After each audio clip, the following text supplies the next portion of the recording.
नमस्कार मित्रांनो, तुम्ही कधी रेसिपी फॉलो करून काहीतरी नवीन कुक करायचा प्रयत्न केलाय का? तुम्ही ती रेसिपी ढवळता, फोडणी देता आणि उकळता तेव्हा फ्लेवर्स कसे एकत्र येतात हे पाहणे किती एक्साइटिंग वाटते नाही का? पण जेव्हा आपण रेसिपी चेक करायला विसरतो आणि एखादा इन्ग्रेडियंट किंवा स्टेप चुकवतो तेव्हा काय होते? पण आजच्या टॉपिकशी याचा काय संबंध आहे?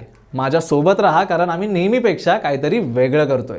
हो, ही डिश तुमची लाईफ आहे आणि ही रेसिपी तुमची रिटायरमेंट प्लॅन किंवा की इन्ग्रेडियंट आहे.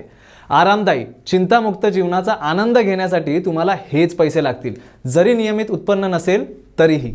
आता मला तुमच्यापैकी काही जण डोळे मिटून विचार करताना दिसत आहेत, रिटायरमेंट खरंच ते खूप दूर आहे. पण विचार करा, बिर्याणी बनवताना अर्ध्यावरच भात संपलाय हे कळलं तर ते हार्टब्रेकिंग नाही का? ती एक सरळ आपत्ती आहे. तुमच्या रिटायरमेंटच्या अर्ध्या वाटेतच तुमच्याकडे निधी संपला हे लक्षात आल्यासारखे. आणि मित्रांनो, this is the last thing we want. लक्षात ठेवा की कुकिंग करताना आपण एक वेल प्लॅन रेसिपी आणि हाताशी तयार असलेल्या सर्व इन्ग्रेडियंट सोबत अशा आपत्तींना कसे टाळू शकतो. त्याचप्रमाणे आपल्या जीवनाच्या रेसिपीमध्ये एक वेल प्लॅन रिटायरमेंट स्ट्रॅटेजी आपल्याला फायनान्शियल राईज संपण्यापासून वाचवू शकते. आणि आज आपण तेच शिकणार आहोत, रिटायरमेंट विड्रॉवल स्ट्रॅटेजीज. आपण आपल्या रिटायरमेंटच्या सेव्हिंग्समधून स्ट्रॅटेजिकली विड्रॉवल कसे करू शकतो ते पाहूया, जेणेकरून आपल्या मेहनतीने कमावलेली रक्कम लवकर संपुष्टात येऊ नये. हे आपल्या रिटायरमेंटच्या रेसिपीचे व्यवस्थापन करण्याबद्दल आहे, जेणेकरून आपल्याला जोपर्यंत त्याची आवश्यकता असेल तोपर्यंत ते टिकेल. पण रिटायर झाल्यावर तुम्हाला किती पैशांची गरज आहे हे काही गोष्टींवर अवलंबून असेल. प्रथम, तुम्ही रिटायरमेंट झाल्यावर तुम्हाला काय करायचे आहे? जगाचा प्रवास करायचा आहे की घरी बसायचा आहे, यामुळे फरक पडू शकतो. दुसरे, तुम्ही रिटायर झाल्यावर तुमच्याकडे इतर पैसे येतात का, जसे की भाडे किंवा पेन्शन. आणि तिसरे, महागाई आहे. जेव्हा वस्तू कालांतराने महाग होतात ते तुम्हाला आवश्यक असलेल्या खर्चाची कल्पना देतात. पुढे, तुम्हाला रिटायरमेंटसाठी आवश्यक असलेल्या रकमेचा अंदाज लावण्यासाठी तुम्ही खालील फॉर्म्युला वापरू शकता. समजा तुम्ही रिटायर झाल्यावर दरवर्षी 10 लाख रुपये खर्च करण्याची तुमची योजना आहे आणि तुम्ही 20 वर्षात रिटायर होणार आहात. आमचा फॉर्म्युला वापरून इन्फ्लेशन साधारण 6% आहे असं गृहीत धरूया. तुम्हाला सुमारे 2.5 कोटी रुपयांचे रिटायरमेंट पॉट लागेल. सो त्यामुळे आपल्याला किती रिटायरमेंट कॉर्पस आवश्यक आहे हे आपण पाहिले. आता रिटायरमेंट विड्रॉवल स्ट्रॅटेजीज करण्याची वेळ आली आहे. पण पुढे जाण्यापूर्वी थांबा. जर तुम्हाला आमचा व्हिडिओ उपयुक्त वाटत असेल आणि अशाच व्हिडिओ पाहत राहण्याची इच्छा असेल तर कृपया लाईक बटन दाबा, ही व्हिडिओ तुमच्या मित्रांसह शेअर करा आणि आमच्या चॅनलला सबस्क्राईब करायला अजिबात विसरू नका. व्हिडिओ सुरू करूया.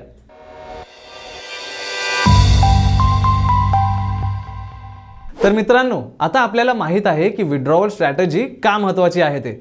तर चला तिथल्या सर्वात लोकप्रिय स्ट्रॅटेजीजपैकी एकाकडे जाऊया, जे आहे द 4% रूल. तुम्ही तुमच्या सर्व आवडत्या पदार्थांसह बुफेमध्ये आहात. 4% रूल म्हणजे जादूची थाळी असण्यासारखं आहे, जी तुम्हाला अन्न संपण्याची चिंता न करता दरवर्षी तुम्ही किती खाऊ शकता हे सांगते. त्यामुळे जर तुम्ही रिटायरमेंटसाठी 1 कोटींची बचत केली असेल तर पहिल्या वर्षी तुम्ही त्यातील 4% खर्च करू शकता. ते दरमहा 4 लाख किंवा अंदाजे 33,000 आहे. पण पुढच्या वर्षी काय? बरं, तुम्ही ते 4 लाख महागाईच्या आधारावर ॲडजस्ट करा. तर जर महागाई 2% असेल तर पुढच्या वर्षी तुम्ही 4,08,000 खर्च करू शकता. अशा प्रकारे तुम्ही वाढत्या किमती आणि तुमची जीवनशैली कायम राखत आहात. ही स्ट्रॅटेजी कशामुळे लोकप्रिय होते? बरं, हे तितकंच सोपं आहे जितकं मॅगी बनवणं. शिवाय ते तुम्हाला दरवर्षी प्रेडिक्टेबल इन्कम देते. पण लक्षात ठेवा, हीट, पाणी, तुम्ही किती वेळ कुक करता याच्या आधारावर मॅगी देखील वेगळ्या प्रकारे बनू शकते. त्याचप्रमाणे बाजारातील परिस्थिती बदलल्यास, इंटरेस्ट रेट्स वाढणे किंवा अचानक बाजारातील घसरण यासारखी परिस्थिती बदलल्यास ही पद्धत धोकादायक ठरू शकते. त्यामुळे ते one size fits all solution असं असू शकत नाही. मला ते ब्रेकडाऊन करू द्या. 4% rule long term historical market रिटर्न्सवर आधारित आहे. हा नियम गृहीत धरतो की तुमचा रिटायरमेंट पोर्टफोलिओ प्रत्येक वर्षी सर्टेन लेवल्सवर रिटर्न देईल. आयडिया अशी आहे की तुम्ही स्मॉल इनफ पोर्शन काढता जेणेकरून उरलेले पैसे वाढत राहतील. तथापि बाजारातील ॲक्च्युअल कंडिशन्स या लॉंग टर्म ॲव्हरेजशी जुळत नाही, विशेषतः शॉर्ट टर्ममध्ये तेव्हा धोकादायक निर्माण होतो. उदाहरणार्थ, वाढत्या व्याजदरामुळे बॉन्ड्सच्या किमती कमी होऊ शकतात. तुमच्या पोर्टफोलिओमध्ये बॉन्डचा समावेश असल्यास त्याचे एकूण मूल्य कमी होऊ शकते. परिणामी तुम्ही तेच 4% काढणे सुरू ठेवल्यास तुमची बचत अपेक्षेपेक्षा लवकर कमी होईल. त्याचप्रमाणे अचानक बाजारातील घसरणीचा परिणाम होऊ शकतो. बाजारातील मंदीमुळे तुमच्या पोर्टफोलिओचे मूल्य लक्षणीयरीत्या कमी झाल्यास सडनली तुमच्याकडे सेव्हिंगचे एक लहान भांडे शिल्लक राहील. होय, असे रिटायरमेंट कॉर्पसचे प्रामुख्याने रिस्क फ्री पोर्टफोलिओ आहेत, ते देखील बाजारातील मंदीपासून पूर्णपणे सुरक्षित अजिबात नाहीत. अपेक्षेपेक्षा जास्त इन्फ्लेशन, व्याजदरातील बदल आणि सिक्वेन्स ऑफ रिटर्न्स रिस्क यामुळे तुमची सेवानिवृत्तीची बचत अजूनही कमी होऊ शकते. त्यामुळे अशा परिस्थितीत समान 4% काढल्यास तुमची बचत तुम्ही नियोजित केल्यापेक्षा खूप लवकर संपेल. म्हणून 4% रूल एक हेल्पफुल गाईडलाईन असताना करंट मार्केट कंडिशन्स आणि पर्सनल सिच्युएशन्सवर आधारित तुम्हाला तुमच्या अप्रोच ॲडजस्ट करावे लागतील. हा सेट अँड फॉरगेट रूल नाही. तुमची बचत तुमच्या सेवानिवृत्तीपर्यंत टिकेल याची खात्री करण्यासाठी ऑनगोईंग ॲडजस्टमेंट आवश्यक असू शकतात. तर हे होतं 4% रूलबद्दल. तर मित्रांनो, आता आम्ही दुसऱ्या स्ट्रॅटेजीवर गिअर स्विच करत आहोत. त्याला फिक्स्ड मनी विड्रॉवल्स असं म्हणतात. फिक्स्ड मनी विड्रॉवल्स म्हणजे दरवर्षी तुमच्या पॉटमधून ठराविक गोल्ड कॉईन्स काढण्याचा निर्णय घेण्यासारखा आहे. समजा तुमच्या पॉटमध्ये 10 लाख रुपये आहेत आणि तुम्ही दरवर्षी 1 लाख काढण्याचं ठरवलेलं आहे. इथे मोठा प्लस पॉईंट असा आहे की तुम्हाला दरवर्षीचा प्रेडिक्टेबल इन्कम मिळाला आहे, जे तुम्ही रात्रीच्या जेवणासाठी किती चपात्या घेणार आहात हे जाणून घेण्यासारखं आहे. Easy to plan, right? पण इथे ट्विस्ट आहे. पिठाची किंमत पुढच्या वर्षी किंवा त्यानंतरच्या वर्षी वाढली तर तुम्ही काय कराल? तुमच्या 1 लाखाच्या निश्चित रकमेमुळे तुम्हाला पूर्वी इतक्या चपात्या मिळणार नाहीत. तर मित्रांनो, हेच इन्फ्लेशन आहे. And there is more. जर बाजार खाली गेला आणि तुमचे सोन्याचे भांडे कमी झाले तर तुमचे निश्चित 1 लाख मिळवण्यासाठी तुम्हाला आणखी खोलावर जावं लागेल. Not so great, right? त्यामुळे फिक्स्ड मनी विड्रॉवल सोपे वाटत असले तरी तुमच्याकडे पुरेसे पीठ आहे की नाही याचा विचार न करता दरवर्षी तेवढ्या चपात्या खाण्याचा प्रयत्न करण्यासारखे आहे. आणि ते कसे घडू शकते हे आपल्याला माहीत आहे, नाही का? सो ही आमची रिटायरमेंट विड्रॉवलची दुसरी स्ट्रॅटेजी आहे. आता आपण अशी स्ट्रॅटेजी बघणार आहोत जे 2 लोकप्रिय पद्धतींचे लव्ह चाइल्ड आपण म्हणू शकतो. Fixed percentage withdrawal strategy. आता तुम्ही विचार करत असाल की फेमस 4% रूल आणि फिक्स्ड मनी विड्रॉवलचा काय संबंध आहे? जणू काही 4% रूल आणि फिक्स्ड मनी विड्रॉवलचं मूल झाले आणि काहीतरी एक्साइटिंग आणि फ्रेश तयार केले. Heirs the deal. 4% रूलसह तुम्ही तुमच्या सेवानिवृत्तीच्या बचतीपैकी 4% काढून सुरुवात करा आणि महागाईच्या आधारावर ती ॲडजस्ट करा. परंतु फिक्स्ड पर्सेंटेज विड्रॉवल्समध्ये तुम्ही प्रत्येक वर्षी विड्रॉ करण्यासाठी तुमच्या अकाउंट बॅलन्सची फिक्स्ड पर्सेंटेज निवडता. सेम ॲज फिक्स्ड मनी विड्रॉवल्स, परंतु पर्सेंटेज म्हणून. इथे मोठा फायदा असा आहे की हे स्ट्रॅटेजी बाजारातील ट्विस्ट आणि टर्न्सला प्रतिसाद देण्यासाठी नॅचरली तुमचे पैसे काढणे ॲडजस्ट करते. तुम्ही फायनान्शियल अपॉर्च्युनिटीच्या वेव्सवर सर्फिंग करत आहात. पण मित्रांनो, इथे एक कॅच आहे. तुम्ही तुमची टक्केवारी खूप जास्त ठेवल्यास तुम्हाला कमी पैसे मिळण्याचा धोका आहे आणि तुमचे उत्पन्न वर्षानुवर्षे बदलत असल्याने आर्थिक नियोजन हे एक कोडे वाटू शकते. तर चला 3.5% दराने तो ब्रेक करूया. जर तुम्ही कठोर आणि हुशारीने काम केले असेल आणि तुमच्या सेवानिवृत्तीसाठी 1 कोटींची बचत केली असेल तर पहिल्या वर्षी तुम्ही त्यातील 3.5% काढाल. ते दरमहा 3.5 लाख किंवा अंदाजे 29,167 इतके येते. पुढच्या वर्षी कल्पना करा की तुमची गुंतवणूक वाढेल आणि तुमचे खाते 1.2 कोटी एवढे होईल. आता जेव्हा तुम्ही 3.5% काढता तेव्हा तुम्ही 4.2 लाख पाहत आहात. ते दरमहा अंदाजे 35,000 एवढा आहे. पण जर मार्केटमध्ये थोडीशी अडचण आली आणि तुमचे खाते 80 लाखांवर श्रिंक झाले तर तेच 3.5% काढणे आता 2.8 लाख एवढे होईल, जे दरमहा सुमारे 23,333 आहे. फिक्स्ड पर्सेंटेज विड्रॉवल्सच्या स्ट्रॅटेजीची हीच एक झलक आहे. तुमची आर्थिक स्थिती अर्थव्यवस्थेच्या लयशी सुसंगत ठेवते. योग्य पर्सेंटेज बॅलन्स शोधणे ही मुख्य गोष्ट आहे. तुमचे गोल्स आणि रिस्क टॉलरन्सशी जुळणारे गोड ठिकाण. तर लक्षात ठेवा, फिक्स्ड पर्सेंटेज विड्रॉवल्स इतर 2 अप्रोचेस सोबत काही सिमिलॅरिटी शेअर करतात, परंतु त्यांना त्यांची स्वतःची खास क्षमता आहे. हे सर्व तुमच्या आर्थिक स्वप्नांच्या तालावर नाचण्याबद्दल आहे. तर चला आता आजच्या आमच्या चौथ्या स्ट्रॅटेजीबद्दल म्हणजेच सिस्टमॅटिक विड्रॉवल पॉलिसीज किंवा SWP बद्दल बोलूया. SWP तुम्हाला तुमच्या गुंतवणुकीतून ठराविक रक्कम काढू देते. तुमचे पैसे काढण्याची फ्रिक्वेन्सी निवडायची आहे आणि तुमची मुद्दल टिकून राहिल्यावर फक्त प्रॉफिट मिळवू शकता. जसे आंब्याचे झाड पिकलेले आंबे सोडते परंतु झाड अबाधित राहते, त्यामुळे ते वाढतच जाते. उदाहरणार्थ समजा राजेश मुंबईतील 60 वर्षीय रिटायर बँक ऑफिसर आहे, ज्यांचा रिटायरमेंट बेनिफिट्स आणि सेव्हिंग्समधून 50 लाखचा कॉर्पस आहे. त्यांनी ही रक्कम बॅलन्स म्युच्युअल फंड स्कीममध्ये गुंतवण्याचा निर्णय घेतला आहे, ज्यामध्ये ॲव्हरेज ॲन्युअल रिटर्न 10% असेल. राजेशला या पैशांची तात्काळ गरज अजिबात नाही, परंतु निवृत्तीच्या वर्षांमध्ये दैनंदिन खर्च बघण्यासाठी त्यांना नियमित उत्पन्न मिळवायचं आहे.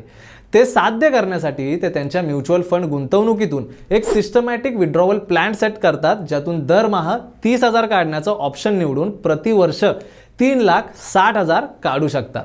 त्यांनी 3,60,000 विड्रॉ केले आणि त्यांच्याकडे फंडात गुंतवलेले 46,40,000 शिल्लक राहिले. वर्षाच्या अखेरीस फंड दरवर्षी सुमारे 10% रिटर्न्स देतो असे गृहीत धरल्यास गुंतवणूक केलेली रक्कम सुमारे 51,23,784 पर्यंत वाढते. स्क्रीनवर दाखवल्याप्रमाणे ही प्रक्रिया पुढील 5 वर्ष चालू राहते. HWP सह राजेश रेग्युलर इन्कम मिळवण्यास सक्षम आहेत, तर त्यांची सुरुवातीची गुंतवणूक कायम राहते आणि म्युच्युअल फंड योजनेद्वारे मिळणारे रिटर्न्समुळे ती वाढत जाते. आता बाजाराची स्थिती खालावली तर काय? इथे मी तुम्हाला रुपी कॉस्ट ॲव्हरेजिंग किंवा RCA नावाच्या शब्दाची ओळख करून देतो. RCA म्हणजे काय, एक सोप्या उदाहरणाने बघूया. प्रति किलो किंमत कितीही असली तरी तुम्ही दर आठवड्याला 100 रुपये किमतीचे आंबे खरेदी करण्याचे ठरवता. पहिल्या आठवड्यात किंमत जास्त आहे, समजा 100 रुपये प्रति किलो, तर तुम्हाला 1 किलो आंबे मिळतात.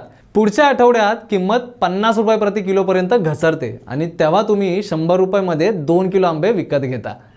कालांतराने प्रति किलोच्या किमतीत चढ उतार होत राहतात, परंतु तुम्ही दर आठवड्याला 100 रुपये किमतीचे आंबे खरेदी करत राहता. काही वेळा तुम्हाला तुमच्या पैशासाठी जास्त आंबे मिळतात, तर काही वेळा कमी, but on average cost even out होते. हेच रुपी कॉस्ट ॲव्हरेजिंग आहे. म्हणून जेव्हा तुम्ही HWP साठी जाता तेव्हा RCA तुम्हाला बाजारातील व्होलॅटिलिटीपासून संरक्षण देते.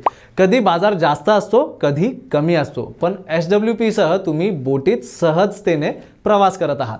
तर मित्रांनो, आपण थोडक्यात बघितलं की सिस्टमॅटिक विड्रॉवल स्ट्रॅटेजीज कसं काम करते. आता अंतिम स्ट्रॅटेजीकडे वळूया, जे आहे बकेट स्ट्रॅटेजी. हे तुमच्या रिटायरमेंटच्या डिफरंट फेजेससाठी तुमच्या सेव्हिंगचे डिफरंट बकेट्समध्ये सॉर्टिंग करण्यासारखे आहे. तर तुमच्या समोर 3 बकेट आहेत. बकेट 1 हे तुमच्या गो टू स्नॅक ड्रॉवर सारखं आहे. पुढील 3 ते 5 वर्षांसाठी तुमचं दैनंदिन आयुष्याचा पूर्ण खर्च भागवण्यासाठी तुम्ही पुरेसा पैसा इथेच ठेवता. सुरक्षित आणि सुपर लिक्विड ॲसेट्स जसे की फिक्स्ड डिपॉझिट, सेव्हिंग अकाउंट्स और लिक्विड फंड्स इथे जातात. बकेट 2 हे तुमचे वीकली किराणा खरेदी करण्यासारखे आहे. तो तात्काळ वापरासाठी अजिबात नाही, भविष्यासाठी आहे, म्हणजेच पुढील 5 ते 10 वर्षांसाठी. यामध्ये बॅलन्स किंवा hybrid mutual funds, corporate bond funds किंवा शॉर्ट ड्युरेशन डेट फंड्स हे सगळे येतात. बकेट 3 हे तुमच्या घरामागील शेत किंवा किचन गार्डन आहे. कालांतराने ते हळूहळू वाढत जाते. हे इक्विटी किंवा इंडेक्स फंड सारख्या गुंतवणुकीसह दीर्घकालीन ग्रोथसाठी राखीव आहे, जे तुमच्या गरजा अनेक वर्षी पूर्ण करतात. तुमच्या पैसे काढण्याच्या बकेटचे वर्गीकरण करणे हे डॉमिनो इफेक्ट सारखं आहे, जिथे प्रत्येक बकेट कमी पडू लागल्यावर पुढील एकामध्ये ॲड करते. ही सिस्टम तुम्हाला तुमच्या रिटायरमेंटच्या कालावधीत इन्कमचा कन्सिस्टंट प्रवाह ठेवू देते आणि तुमचे पैसे वाढवण्यास सक्षम करते. पण मित्रांनो, तुमचे गोल्स आणि मार्केट कंडिशन्सच्या आधारे तुमचा इन्व्हेस्टमेंटचा रिव्ह्यू आणि रिबॅलन्स सुनिश्चित करा. तर मित्रांनो, ही आहे बकेट स्ट्रॅटेजी. फक्त लक्षात ठेवा, इमिडिएट गरजांसाठी बकेट 1, मीडियम टर्मसाठी बकेट 2 आणि लॉंग टर्म ग्रोथसाठी बकेट 3. इथे आयडिया अशी आहे की या बकेट लवकरच भरणे सुरू करा, विशेषतः तिसरं बकेट, कारण ते कंपाऊंडिंगच्या जादूमुळे अधिक उत्पन्न देऊ शकते. सो आजच प्लॅनिंग सुरू करा. तर आपण व्हिडिओच्या शेवटी आलो आहोत. आपण रिटायरमेंट विड्रॉवल प्लॅन्सबद्दल सगळं काही बोललो. बोरिंग होतं? नाही. महत्त्वाचं होतं? Definitely yes. एक छोटासा रिकॅप आपण सर्वांनी लवकर बघूया. सर्वप्रथम 4% रूल. यासह तुम्ही तुमच्या रिटायरमेंट सेव्हिंग्सपैकी 4% बचत पहिल्या वर्षी आणि इन्फ्लेशन ॲडजस्टेड पुढील वर्षांमध्ये खर्च करत आहात. पण लक्ष ठेवा, बाजारातील बदल हे अवघड बनवू शकतात. त्यानंतर आपण बघितलं फिक्स्ड मनी विड्रॉवल्स, जी आपण दरवर्षी विड्रॉ करता अशी रक्कम आहे. प्रिडिक्ट करायला सोपे आहे, परंतु इन्फ्लेशन आणि मार्केटमधील घसरण या कामात मोठी अडचण आणू शकतात. पुढे गेलो आपण फिक्स्ड पर्सेंटेज विड्रॉवल्सकडे. आपण दरवर्षी एक निश्चित टक्केवारी काढत आहात. हे मार्केट सोबत जुळवून घेते, परंतु नंबर्सवर लक्ष ठेवा, कारण तुमचा इन्कम वर्षानुवर्षे बदलत जाईल. आमची चौथी स्ट्रॅटेजी सिस्टमॅटिक विड्रॉवल प्लॅन किंवा HWPs तुम्हाला तुमच्या गुंतवणुकीतून ठराविक रक्कम काढू देते. हे स्मूथ सेलिंग सारखं आहे, परंतु लक्षात ठेवा, बाजारातील भरती तुमच्या प्रॉफिटवर परिणाम करू शकते. शेवटी पाहिली बकेट स्ट्रॅटेजी. हे तुमच्या सेव्हिंगचे 3 वेगवेगळ्या बकेट्समध्ये सॉर्टिंग करण्याबद्दल आहे. आत्तासाठी, नंतरसाठी आणि लॉंग टर्मसाठी. हे स्मार्ट आहे, परंतु रिव्ह्यू आणि रीबॅलन्स करणे विसरू नका. तुमच्या ऑप्टिमल इन्कम प्लॅनपर्यंत पोहोचण्यासाठी तुम्ही वरील पद्धतींचे मिक्स आणि मॅच देखील करू शकता. तर ही होती पैशांची चिंता न करता तुमच्या सुवर्ण वर्षांचा आनंद लुटण्याची मदत करण्यासाठी 5 स्ट्रॅटेजीज. लक्षात ठेवा, तुमच्या लाईफ आणि गोल्स यांच्याशी जुळणारी एक स्ट्रॅटेजी तुम्ही निवडू शकता. जर तुम्हाला हा व्हिडिओ उपयुक्त वाटला असेल तर कृपया लाईक बटन दाबा आणि तुमच्या मित्रांसह ही व्हिडिओ शेअर करा. आणि तुम्हाला असे आणखी व्हिडिओ बघायचे असतील तर आमच्या चॅनलला सबस्क्राईब करायला अजिबात विसरू नका. भेटूया पुढच्या व्हिडिओमध्ये. धन्यवाद.